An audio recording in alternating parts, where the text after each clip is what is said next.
জি। যজম যজমওয়ালা হরফ হরকত ছাড়া পড়া যায় না। যজমওয়ালা হরফ তার ডান দিকে। যজমালা হরফ তার,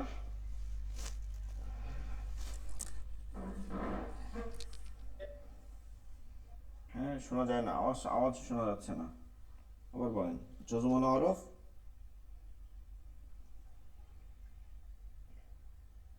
আচ্ছা, আবার বলছি।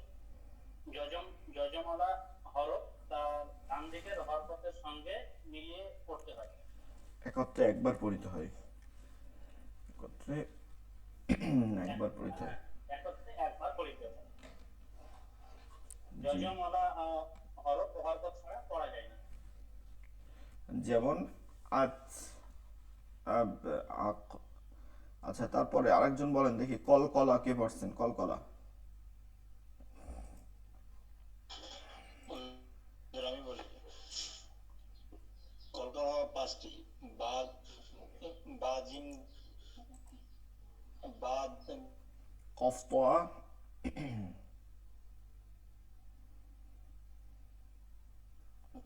কক বাজিম, কফতোয়া বা জিম দাল, কফতোয়া বা জিম দাল। কফ ত বা জিম। কফ ত বা জিম।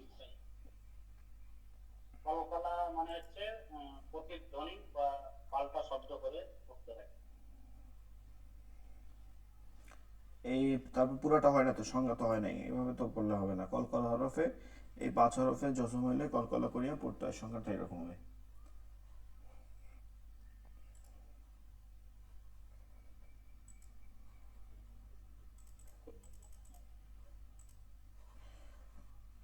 জজম আর জজম আর কলকলা দুইটা বিষয় আমাদের মনে আছে। জজম আর কলকলা, জজম কয়েক ধরনের দেখতে হয়, এটা হচ্ছে একটা, আর এটা হচ্ছে একটা। আমরা এই দুইটাকে বেশ ধইরা জজম পড়ি, ঠিক আছে? এই দুইটা। এবার জজম আর কলকলা, আচ্ছা। একটা যজমওয়ালা হরফ হইলো, যেমন তা যদি আমরা লিখি, যজমওয়ালা হরফ, তার ডান দিকের যেখানে হরকত আছে, অর্থাৎ জবর, জের ও পেশ, যেখানে হরকত আছে সেখানকে ধরে পড়তে হবে। যজমওয়ালা হরফ তার ডান দিকের হরকতকে পড়তে হয়। এখানে কি হরফ আছে সেটা বিষয় না, যেমন হামজা থাকলে হামজা তাজবর আজ। এখন এইটা আমাদেরকে মনে রাখতে হবে যে আর জজম আর এই হরকতের মাঝে যদি খালি হরফও থাকে, কোনো খালি হরফও থাকে, তখনও ওই খালি হরফকে এড়াইয়ে কি পড়তে হবে? হরকতকে ধরে একত্রে একবার পড়তে হবে। তাহলে যজমওয়ালা হরফ তার ডান দিকে হরকতের সঙ্গে একত্রে একবার পড়িতে হয়, এই সংজ্ঞাটা মুখস্থ করতে হবে। যজমওয়ালা হরফ তার ডান দিকে হরকতের সঙ্গে একত্রে একবার পড়িতে হয়, যজমওয়ালা হরফ তার ডান দিকে হরকতের সঙ্গে একত্রে একবার যজমান হরফ পড়িতে হয়। তার ডান দিকে হরকতের সঙ্গে একত্রে একবার পড়তে হয়। পড়তে হয়। পড়তে হয়। মধ্যখানে কোনো হরফ থাকলে সেটা ছেড়ে পড়তে হবে।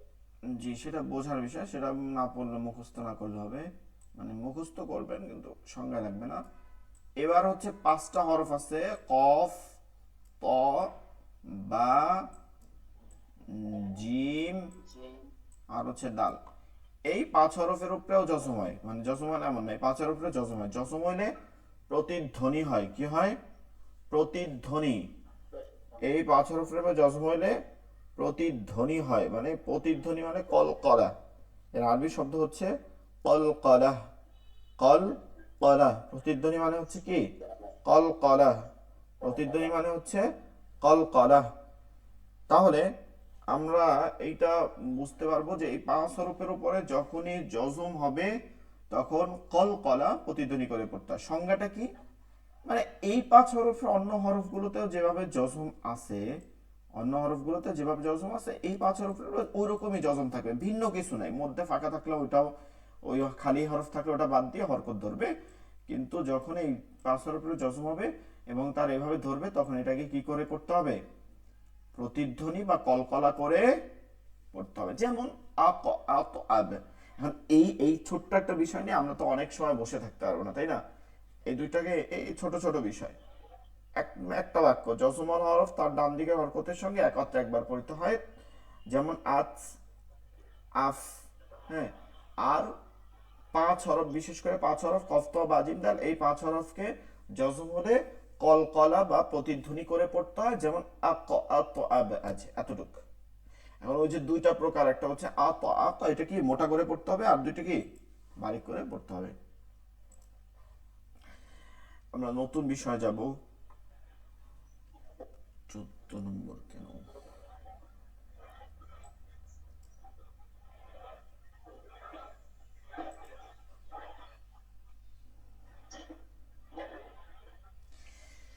বারো নম্বর লেকচার শিটে আমাদের আছে হচ্ছে তাসদিদ।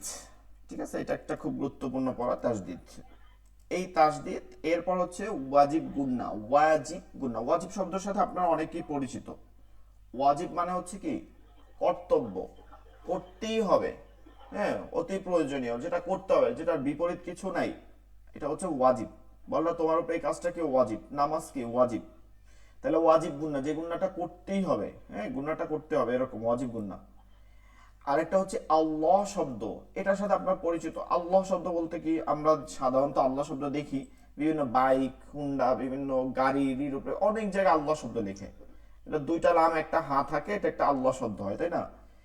এই তিনটা বিষয় আমাদেরকে পড়তে হবে। এখন দেখেন, প্রথম হচ্ছে তাসদিদ। এই তাসদিদ সংশ্লিষ্ট বাকিগুলো, হ্যাঁ মনে রাখতে হবে, তাসদিদ সংশ্লিষ্ট বাকিগুলো, অর্থাৎ তাসদিদ দিয়েই আমাকে বাকিগুলো আগাইতে হবে। এখন আমরা আগে পড়বো তাসদিদ। তাসদিদ পড়লে আমরা এটা বুঝতে পারবো যে এটা কি আমরা পড়তে যাচ্ছি।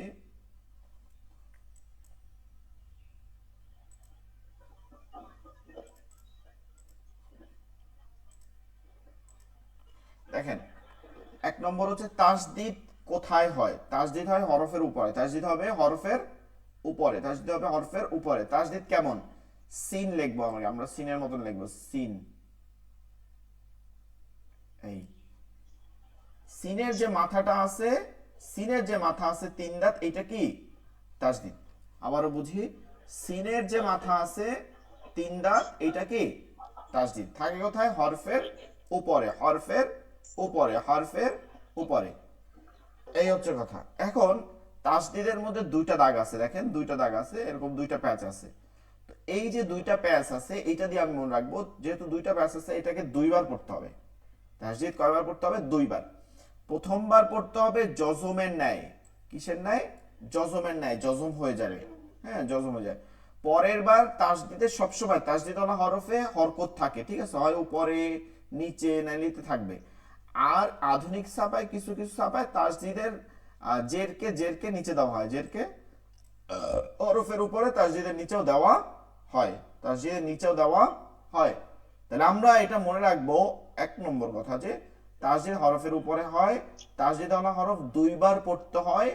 একবার জজমের ন্যায় ডান দিকে হরকতের সঙ্গে একত্রে একবার পড়তে হবে, আর একবার নিজ হরকত জবর জের পেশ যেটা থাকবে ওটাকে পড়তে হবে। ঠিক আছে, যেমন যেমন হচ্ছে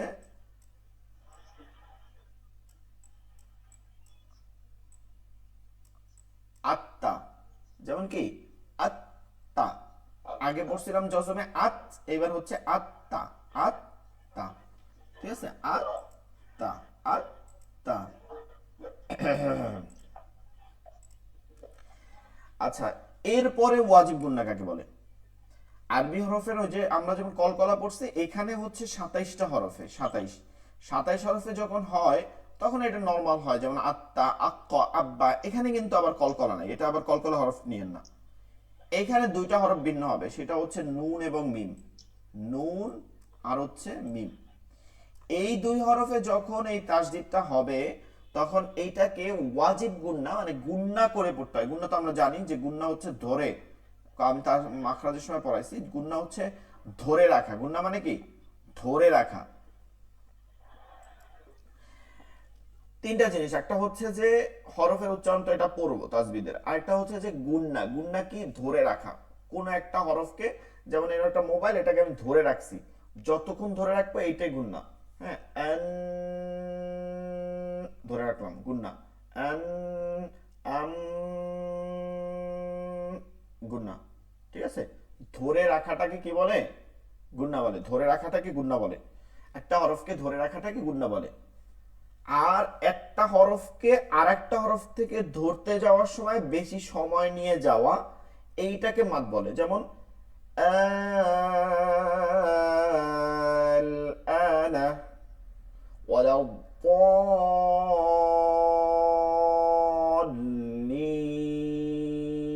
أجلين এটা আমাদের মনে রাখতে হবে। তাহলে গুন্না ওয়াজিব গুন্না কখন হবে?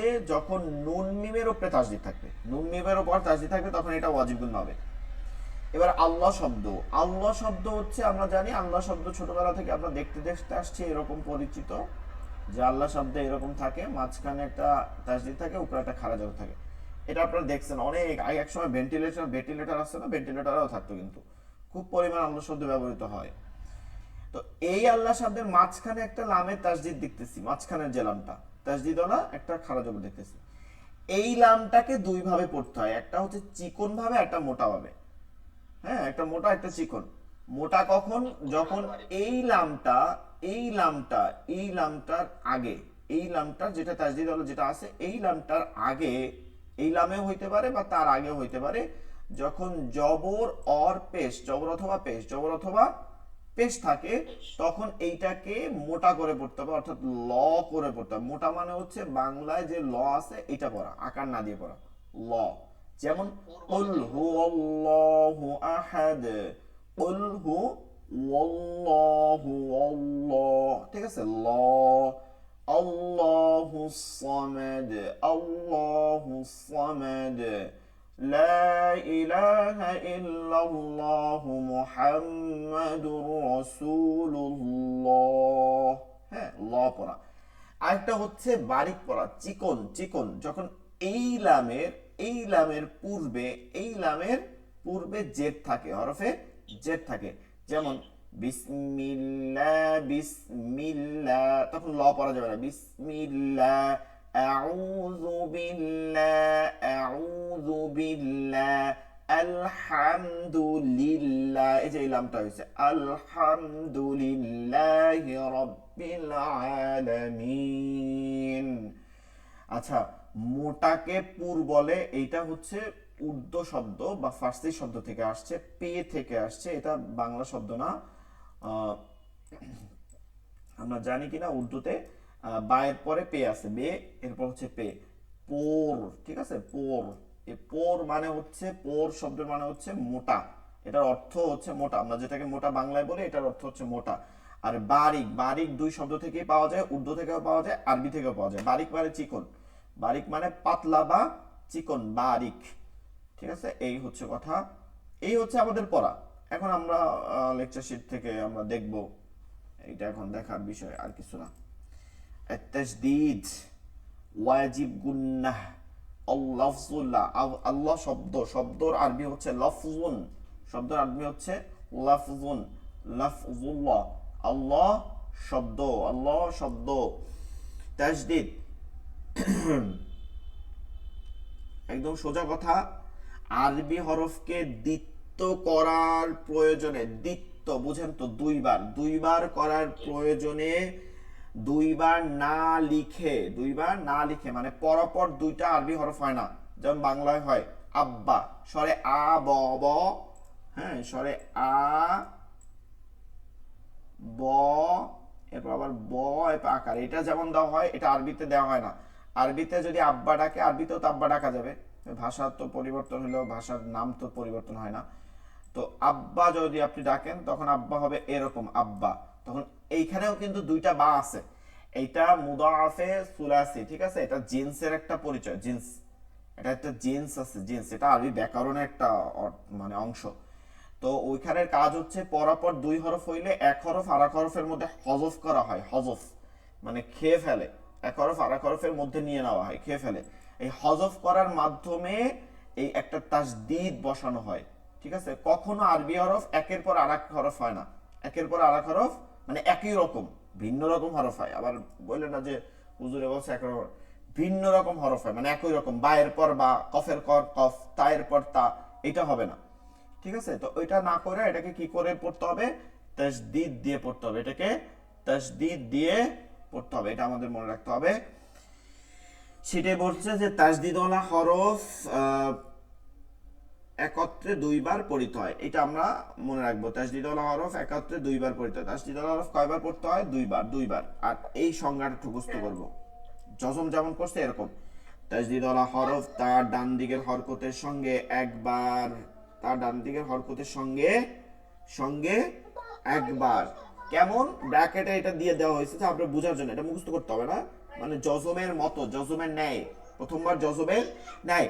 এবং দ্বিতীয়, ঠিক আছে, দ্বিতীয়বার নিজ হরফের সঙ্গে একবার, নিজ হরফের সঙ্গে একবার, মানে নিজ হরফের উপরে একটা হরকত থাকবে, একত্রে দুইবার পড়িতে হয়। একত্রে দুইবার, কয়বার? দুইবার। জজম কয়বার বলতে পারেন? জজম কয়বার? বলিয়েন বলিয়েন, সাউন্ড শুনেন। জজম কয়বার পড়তে হয়? সাব্বির ভাই, জজম কয়বার পড়তে হয়?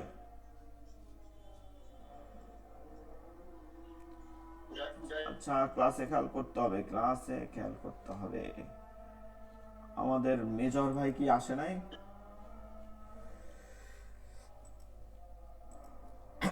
আক্তার ভাই আসে না? আক্তার ভাই,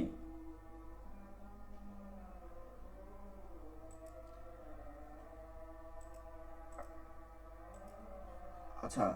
তাসদিদওয়ালা হরফ তার ডান দিকের হরকতের সঙ্গে একবার এবং নিজ হরকতের সঙ্গে একবার একত্রে দুইবার পড়তে হয়। তাসদিদওয়ালা হরফ তার ডান দিকের হরকতের সঙ্গে একবার এবং নিজ হরকতের সঙ্গে একবার একত্রে দুইবার, একত্রে দুইবার পড়িতে হয়, একত্রে দুইবার পড়িতে হয়। এই সংজ্ঞাটা আপনারা মুখস্থ করবেন। যেমন আব্বা আত্তা, আত্তা, আব্বা আত্তা, আব্বা আত্তা, আব্বা আত্তা। যেমন এটা আমরা যদি দেখি, এইভাবে এইভাবে ছিল আব্বা, এইভাবেই ছিল কিন্তু আরবিতে শব্দের মধ্যে, এটাকে সংক্ষিপ্ত করে দেওয়া হয়েছে আব্বা। এরপর আপনারা এটা বানান করে পড়বেন। বানান হবে কি বলেন? বানান হামজা, আমরা মনে আছে জজম তাসদিদ উজ্জ থাকবো। হামজা, হামজা, তা, আগে বলবো হরফ হামজা তা, জবর আত, তা জবর তা, হামজা তা জবর আত, তা জবর তা, আত্তা।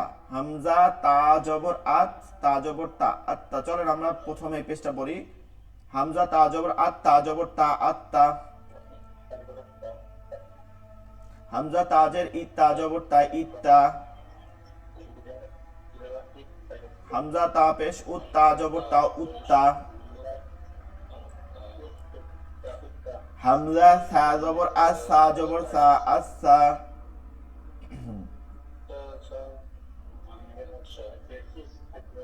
হামজা সাজের ইস, সা জবর সা, ইসা। হামজা সা পেশ উস, সা জবর সা, উসা।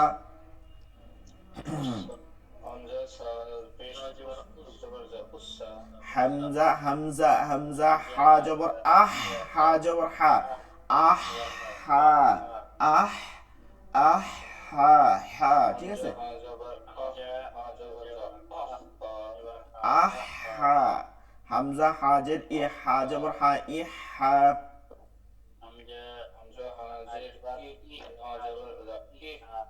হামজা হা পেশ উ, হা জবর হা, উ হা।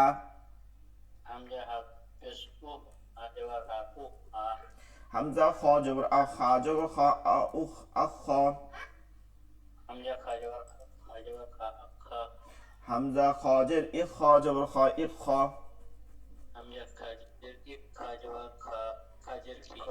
হয়েছে এটা? দেখেন, আমি দেখেন এটা ভালো করে দেখেন।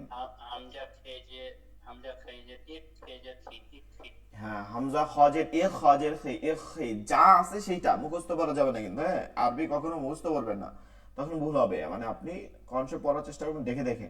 ইখ হি, ইখ হি। হামজা খ পেশ উ, খ পেশ খু, উখ খু। হামজা জাল জবর আজ, জাল জবর জা, আজ জা। হামজা জাল জের ইজ, জাল জের জি, ইজ জি। হামজা জাল, হামজা জাল পেশ উ, জাল পেশ জু, উজ্জু।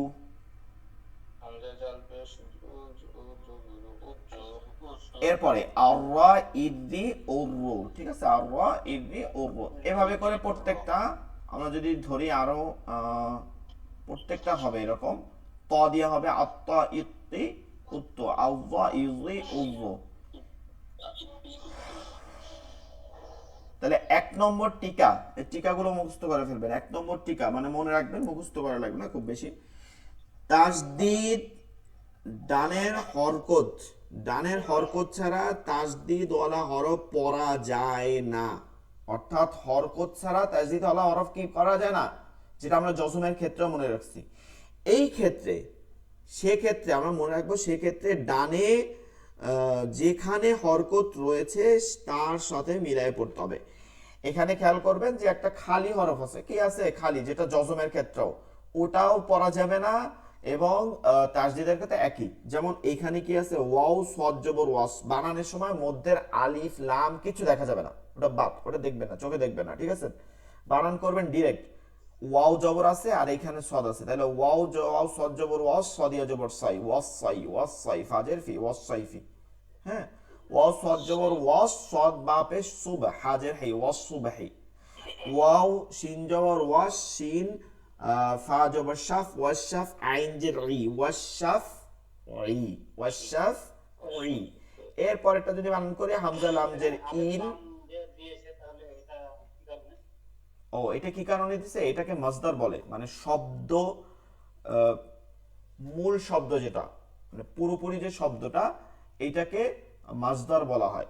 এখন এটা কেন দেওয়া, এটা নাদিয়া তো উঠাই দেওয়া লাগতো, আলিফ লাম নাদিয়া তো পারা যেত, তাই না?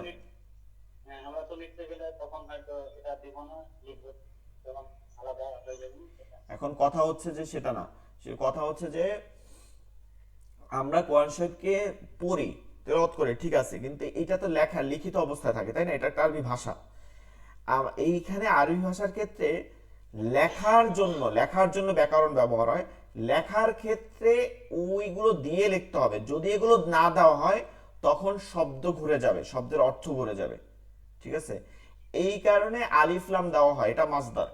হ্যাঁ, এটা মাসদার। এখন এইখানে হয়েছে কি, এখানে তো একক একক শব্দ আছে, যখন এটা পরিপূর্ণ বাক্য হবে, হ্যাঁ, তখন এখানে বোঝা যাবে যে এই শব্দটা কেন দেওয়া হয়েছে, কারণ এটা শব্দটা বাক্যের শুরুতে আছে, এর জন্য শব্দটা পরিপূর্ণভাবে দেওয়া হয়েছে।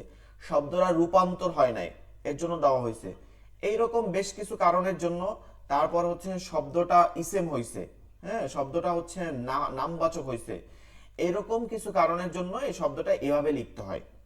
এটা তো লেখার ক্ষেত্রে যদি আপনি আলিফ লাম উঠাই দেন তখন আপনার অর্থ পাল্টে যাবে, এটা লেখা যাবে না। লেখার ক্ষেত্রে লিখতে হবে, পড়ার সময় এটা পরিবর্তনটা ঘটে। হামজা লামজের ইল, ইল্লাল্লাযিনা, হামজা লামজের ইল, যেমন লাম খালি যেমন ইল্লা, এই শব্দটাই এইটা, ইল্লা অর্থ ব্যতীত। আপনি এখানে আলিফকে বাদ দিতে পারবেন না, আর আপনি পড়বেন না, উচ্চারণ করবেন না, কিন্তু লিখতে হবে। আল্লাযিনা, যারা, এই শব্দটার শুরুতে আল্লাযিনা দিতে হবে, এই হামজা দিতে হবে। এই হামজা পড়া হবে যখন এটা ওয়াকফ হবে, শব্দ হবে, তখন এটা হামজা জবর দিয়ে পড়তে হবে। কিন্তু মিলাই পড়ার সময় ইল্লাল্লাযিনা, লামকে দিয়ে পড়ছে, এটা হচ্ছে সরফের একটা অংশ। এই যে সরফ মানে হরকতের পরিবর্তন করে পড়া, মানে হরকত কোন একটা হরফের সাথে আরেকটার সাথে মিলাই পড়া, শব্দকে মিলাই করা, শব্দকে বিশ্লেষণ করার কাজ হচ্ছে সরফের অংশ। হামজা লামজের ইল, লাম জবরলা, ইল্লাল, লাম জবরলা, ইল্লাল্লাহ, জালিয়া জাজিন, নুন জবরনা, ইল্লাল্লাযিনা, ঠিক আছে, ইল্লাল্লাযিনা। আচ্ছা, 2 নম্বর টিকা আপনারা মনে রাখবেন, খুব কঠিন ভাবে মনে রাখবেন। 2 নম্বর, যে তাসদিদ ডানের জজম যুক্ত হরফ যেটা আছে তাও পড়া যায় না। অর্থাৎ তাসদিদের ডানে দেখেন তাসদিদ আছে, সে কাকে চাবে, তাসদিদ কাকে চাবে, তাসদিদ কাকে চাবে বলেন, তাসদিদ কাকে চাবে ডান দিকে? আগের হরফকে, হ্যাঁ হ্যাঁ, আগের হরফকে চাই। অসম্ভব। দিকের হরফ কি? হরকতকে চাবে, হরফ পড়াই নেই আমি। তার ডানের হরকতকে চাবে, কেন হরফকে চাবে? আমি হরকত পড়াইছি আপনার সংজ্ঞা, এটা এখন বলতে একবার হরফ বলি নাই। জজমও হরফ চায় না, তাসদিদও হরফ চায় না, হরকত চায়, সেই হরকত যে হরফের উপরে হোক। কথা কি বুঝছেন? তাসদিদ আছে কোথায়? এই জালে। এর হরকত কোথায় আছে? হামজায় আছে। তাইলে এই আপনার একটা জিনিস মনে করেন, জজম চাবে তার আগের হরকতকে, সেক্ষেত্রে মধ্যে খালি হরফকে বাদ দেয়, তাসদিদও খালি হরফকে বাদ দেয়। কিন্তু তাসদিদ আরো একটা কাজ করে, তাসদিদ তার জজমকেও বাদ দেয়। সে হরকত খুঁজতে গিয়ে তার পূর্বের জজমকে বাদ দেয়। কেন বাদ দেয়? আপনি মনে রাখেন যে আমরা মনে আছে পড়ছিলাম তাসদিদ আল হরফ তার ডান দিকে হরকতের সঙ্গে একবার জজমের ন্যায়, অলরেডি এটা জজমের ন্যায় পড়া লাগবে, এর জন্য তার আগের জজমকেও বাদ দিয়ে দিবে। এটার একটা সোজা একটা মনে রাখবেন, সবসময় আমি এরকম বলি যে জোর যার মুল্লুক তার, যেহেতু তাসদিদের জোর বেশি, দুইবার পড়তে হয়, তাহলে তার জোর বেশি, এই ক্ষেত্রে তার তাসদিদকেও জজমকেও বাদ দিয়ে দেবে তার পূর্বে। সে হরকতকে খুঁজে আনবি। তাহলে বানানের সময় খেয়াল করবেন, বানান হবে হামজা জাল, ডাইরেক্ট জাল, তাসদিদের জাল, মধ্যের জাল নাই। হামজা জাল যে ইজ, জাল জবর জা, ইজ জাহাবা, ইজ যালামতুম, জ পড়তে হবে, ইজ যালামতুম। ইয়াল হাজ জালিকা, সা কিন্তু পড়া যাবে না, হাজ আল জবর হাজ, বানান হবে কি হাজ আল জবর হাজ, ইয়াল হাজ জালিকা। বুঝতে পারছেন? এরপরে ওয়াজিব গুন্না, ওয়াজিব গুন্না, ওয়াজিব গুন্না, এইটার অর্থ তো আমরা জানি যে ওয়াজিব গুনাহ মানে কি অতীব কর্তব্য, যেটা করতেই হবে। ওয়াজিব গুনাহ হরফ হচ্ছে দুইটি, নুন এবং মিম, এই হচ্ছে সংজ্ঞা। হরকতের বামে, হরকতের বামে, মামে হরকত, হরকত হইতে হবে, হরকতের বামে, সরাসরি হরকতের বামে নুনে ও মিমে, নুনে ও মিমে তাসদিদ থাকলে ওয়াজিব গুনাহ করে পড়তে হয়, ওয়াজিব গুনাহ করে পড়তে হয়। ওয়াজিব হরকতের বামে নুনে মিমে তাসদিদ থাকলে ওয়াজিব গুনাহ করে পড়তে হয়। যেমন এই যে আন্না, দেখেন এটা যদি তা হইতো তাহলে পড়তাম আত্তা, আল্লাহ, আফা সাইরা দিছি, কিন্তু নুন হয়েছে দেখে এখন বলবো আন্না, হামজা নুন জবর, আন নুন জবর না, নাকের মধ্যে নিয়ে, আন্না ওয়ান্না কুন্না লাম্মা। হরকতের বামে বলছে কেন, আমি এখান থেকে একটু ব্যাখ্যা করে যাই। এইখানে দেখেন প্রত্যেকটা হরফ পরাপর আছে, হরকত আছে, মধ্যে নুন আছে, তাসদিদ, মধ্যে কোনো হরফ নেই। যদি এমন হয় যে মাঝখানে একটা আবার নুন সাকিন আছে বা মিম সাকিন আছে, তাহলে ওইটা গুন্না হবে, গুন্না হবে, তবে ওইটা ইদগামে বাগুন্না। ঠিক আছে, এই ওটা আমরা আরো সামনে গেলে বুঝবো। আল্লাহ শব্দ, আল্লাহ শব্দ হচ্ছে লামকে দুই ভাবে, আল্লাহ শব্দে লামকে দুই ভাবে পড়া যায়। এক হচ্ছে পুর বা মোটা, দুই হচ্ছে বারিক বা চিকন। যেমন হুয়াল্লাহুল্লাযী, হুয়াল্লাহ এটা হচ্ছে কি মোটা, আর ইল্লা বিল্লাহ চিকন। হ্যাঁ, আল্লাহ শব্দ পুর।